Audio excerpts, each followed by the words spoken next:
ચોમાસાના આગમન સાથે જગતના તાતની ખેતી માટે ઘણી તૈયારીઓ હોય છે, ત્યારે વલસાડ જિલ્લાના ઉમરગામ તાલુકામાં શરૂઆતમાં મેઘરાજાના આગમનથી ડાંગરના પાકની તૈયારી થઈ ચૂકી છે। ડાંગરનું ધરું ઉગવા તૈયાર થયું છે, ત્યારે અચાનક વરસાદ ખેંચાઈ જતા ધરતીપુત્રોની ચિંતામાં વધારો થયો છે।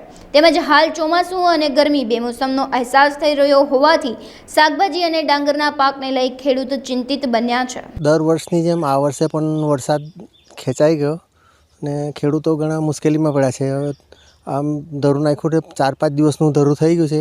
વરસાદ પડતો ને છૂટો છવાયો કોઈક દિવસ પડ્યા કરતો છે, પણ હવે જરૂરિયાત પૂરતો વરસાદ પડે નહીં તો ખેડૂતોને એક મોટો ચિંતાનો વિષય બન્યો છે। એનું મુખ્ય કારણ છે હવામાનમાં પલટો આવે એ છે, જે પ્રદૂષિત હવામાનને કારણે આ બધું બનતું રહે છે।